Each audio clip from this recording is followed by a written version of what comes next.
പുറത്ത് പോകാൻ വേണ്ടിയിട്ട് നമുക്കൊരു കുട്ടി ഗെറ്റ് റെഡി വിത്ത് മീ എടുക്കാം. അപ്പോൾ ഇതാണ് കേട്ടോ എൻ്റെ ഔട്ട്ഫിറ്റ്. എന്നിട്ട് ഒരു ലിപ് ബാം ഇട്ട് കൊടുത്തു. ഇത് ഡീകൺസ്ട്രക്റ്റിൻ്റെ ലിപ് ബാം ആണ്. പിന്നെ ഓർഡിനറിൻ്റെ ഒരു നൈസിനോയിഡ് സിറം കൂടെ ഉപയോഗിച്ചു കേട്ടോ. പിന്നെ ഡോക്ടർ ഷെത്തിന്റെ മോയ്സ്ചറൈസറും കൂടെ ഉപയോഗിച്ചു. സിമ്പിൾ ബേസിക് ആയിട്ടുള്ള സ്കിൻ കെയർ ആണ് ഞാൻ ചെയ്യുന്നത്. മോയ്സ്ചറൈസ് ചെയ്ത് കഴിഞ്ഞാൽ നന്നായിട്ട് ഇങ്ങനെ മോയ്സ്ചറൈസ് ആവും. അത് കഴിഞ്ഞ് നമ്മൾ സൺസ്ക്രീൻ ഇടാതെ പുറത്ത് പോകാൻ പാടില്ല. സൺസ്ക്രീൻ ഡോട്ട് ആൻഡ് കീൻ്റെ ആണ് കേട്ടോ യൂസ് ചെയ്തത്.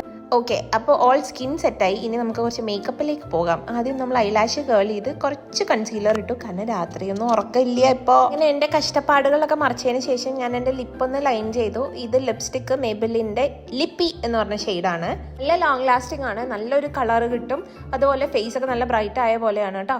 പിന്നെ ഞാൻ യൂസ് ചെയ്തത് ഒരു ബ്ലഷ് ഉപയോഗിച്ചു. ഇത് ബ്ലൂ ഹെവൻ്റെ ബ്ലഷാണ്. ഐ തിങ്ക് ഷെയ്ഡ് എന്താണെന്ന് ഞാൻ മറന്നുപോയി.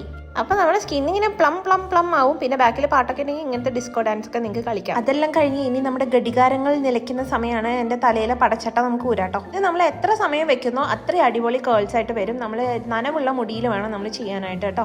ഞാൻ കുറച്ച് സമയം വെച്ചുള്ളൂ, എന്നാൽ പോലും എനിക്ക് ആ ഒരു സ്പൂക്കി സ്ട്രെയിറ്റ് പോയിട്ട് ഒരു കേൾ വരാൻ വേണ്ടിയിട്ടാണ് ചെയ്തത്. എങ്ങനെയുണ്ട് എൻ്റെ ഹെയർ സ്റ്റൈല്? ഇനി കുറച്ച് പട്ടിഷിയൊക്കെ ആവാം, കാരണം ഇത്രയും കഷ്ടപ്പെട്ടതല്ലേ. കൂട്ടത്തിൽ ഒരു വർഷങ്ങൾ പഴക്കമുള്ള ഒരു ബാഗും കൂടെ ഇടാം. ഇത് എനിക്ക് എൻ്റെ ഹസ്ബൻഡ് അങ്ങ് ഗോവയിൽ നിന്ന് കൊണ്ടു തന്നൊരു സാധനമാണ്. എനിക്ക് എന്തായാലും എൻ്റെ ഔട്ട്ഫിറ്റ് ഇഷ്ടപ്പെട്ടു. നിങ്ങൾക്ക് ഇഷ്ടപ്പെട്ട കമൻറ്റ് ചെയ്യണേ. അപ്പോൾ ഇതിനുള്ള ബൈ.